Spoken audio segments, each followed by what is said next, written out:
Para estar no candomblé hoje, qualquer pessoa só precisa de dinheiro e um pouco de tempo livre para poder participar de um ou outro ato religioso obrigatório.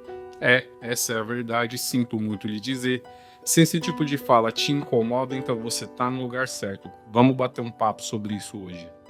Eu sou o Gan Leandro, seja bem-vindo ao Farol Ancestral. Se você está chegando agora, já se inscreve no canal e ativa o sininho para você receber notificações de novos conteúdos quando eles forem publicados. Você também já deve ter ouvido falar que o candomblé está virando uma religião cara, uma religião elitista, onde tem lugares que tem pessoas cobrando R$1.000 para jogar um búzio, R$2.000 num ebó, R$5.000 num bori, às vezes mais de R$10.000 numa iniciação. E isso é verdade, se a gente não tapar o sol com a peneira, a gente vai ver que tem lugares que estão cobrando esse tipo de coisa mesmo. E a culpa é de quem? Ninguém tem culpa, porque cada ser humano tem o direito de cobrar aquilo que quiser, pelo que quiser e paga quem quer. Porém, tem algumas coisas que a gente precisa começar a entender. Primeiro que o candomblé é uma religião em que nos seus atos litúrgicos utilizam-se diversos tipos de materiais, sejam comidas, bebidas, animais, e nada disso é barato. A realidade econômica do nosso país hoje não é muito boa. Se você não vive dentro de uma ostra, você já percebeu que o preço de tudo está subindo. A cada dia que passa, nós pagamos mais impostos. Eu nem vou entrar no detalhe que tem muito pai e mãe de santo que gosta de usar várias coisas importadas que venham da Nigéria, por exemplo, que muitas vezes nós já temos aqui no Brasil e que acaba sendo só um detalhe que encarece ainda mais as coisas. Se antes você comprava 1 quilo de determinado grão que você pagava coisa de R$3, R$4, hoje você está pagando 7, 9, 11. Dependendo do lugar onde você mora, tinha bicho aí que você comprava por R$50, hoje você tá pagando 100, 150, 200, dependendo do criador que entrega para você. Roupa, então, nem se fala. Além de ter subido o preço do tecido, você ainda tem que pagar pelo serviço da pessoa que vai fabricar a roupa para você. E esses são apenas alguns exemplos de algumas das coisas que costumam compor as obrigações religiosas. Tem muito mais coisa além disso, tem muito mais coisa que é muito mais caro do que isso. Então, se a gente for falar só sobre as coisas que são necessárias para se fazer um ato religioso, um ebó, um bori, uma iniciação dentro do candomblé, a gente vai perceber que a grande maioria daqueles elementos que compõem tudo ali no somatório vai ficar caro, não tem como ficar barato porque o preço das coisas está muito alto. Além disso, tem água, luz, gás e várias outras coisas que também precisam ser contabilizadas no valor final de tudo aquilo que vai ser realizado. O candomblé é uma religião onde ninguém faz nada sozinho. O ebó ali, dependendo da complexidade, até vai. Mas um bori, uma iniciação, não tem como. Exige uma logística, exige várias pessoas para poderem participar, para poderem executar as tarefas que vão ser necessárias para que esses atos aconteçam. E agora a gente precisa entender que há duas categorias de pessoas que passam por esses atos. Uma é a que hoje em dia muita gente chama de cliente, e a outra são os filhos de santo, e o tratamento, a forma de execução disso tudo é distinta. O cliente é aquela pessoa que chegou numa casa de candomblé, não é iniciado, não tem nenhum vínculo com aquela família de axé, tá precisando de alguma ajuda espiritual. O pai ou a mãe de santo se dispôs a ajudar e essa pessoa vai ter que pagar por esse serviço que está sendo prestado. O filho de santo é aquela pessoa que ou é iniciado ou ainda não é iniciado, mas faz parte daquela comunidade religiosa e por algum motivo está precisando passar por um ato litúrgico.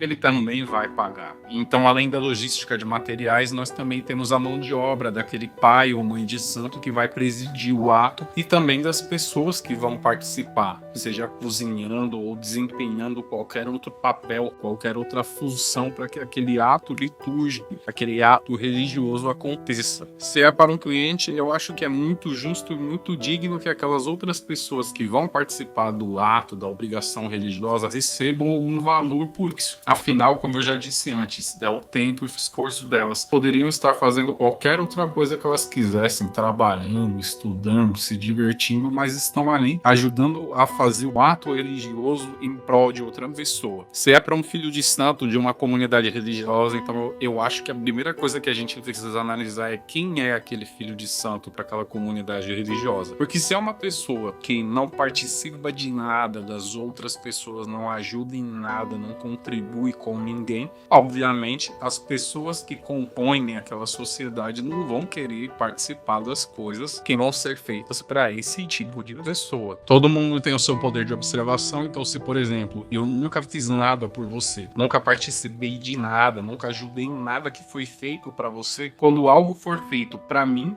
é muito natural que você não queira participar. E a obrigação vai ter que sair. Então, o pai de santo vai ter que pagar, sei lá, pelo transporte da pessoa que vai me ajudar, pela alimentação dela no mínimo. Então, é claro que isso vai acabar encarecendo a obrigação religiosa. O fato é que só aí a gente percebe que aquilo que eu falei lá no começo é uma realidade. Para estar no candomblé hoje, você precisa de dinheiro. Agora, a quantidade de dinheiro que você precisa para estar no candomblé é uma coisa muito relativa. Tem muitos fatores que vão influenciar isso aí. As coisas no candomblé podem acontecer sem dinheiro, como se dizia um tempo atrás, por misericórdia. Pode sim, não tem nada que impeça isso não, porém a gente percebe aí que são situações que têm acontecido cada vez menos. Então agora a gente bate no calcanhar de Aquiles. Nós já falamos que tem a questão da mão de obra, tem que pagar ali o pai, a mãe de santo e muitas vezes as pessoas que participam da obrigação. E na maioria dos casos é aí que as coisas ficam caras.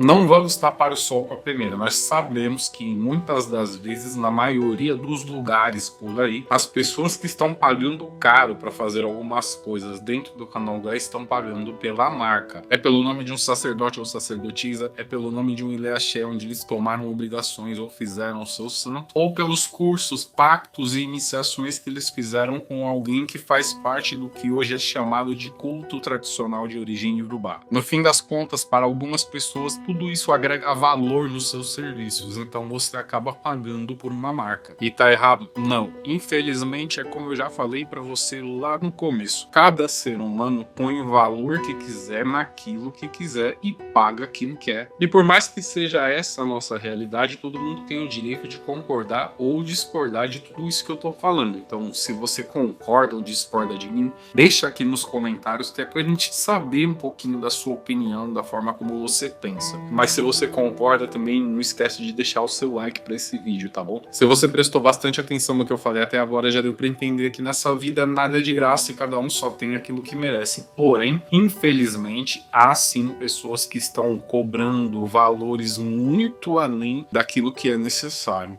Mas é o ser humano. Infelizmente, a gente não pode fazer nada sobre isso, até porque o candomblé não tem uma corregedoria que vá regulamentar esse tipo de coisa. Então eu espero que você realmente tenha gostado desse pequeno bate-papo que a gente teve sobre o assunto. Quem sabe a gente faz uma live sobre isso mais pra frente. Deixa aqui nos comentários o que você acha e talvez a gente converse aqui em tempo real sobre isso. Eu sou o Leandro e esse é o nosso farol ancestral. Aguardo você no próximo vídeo.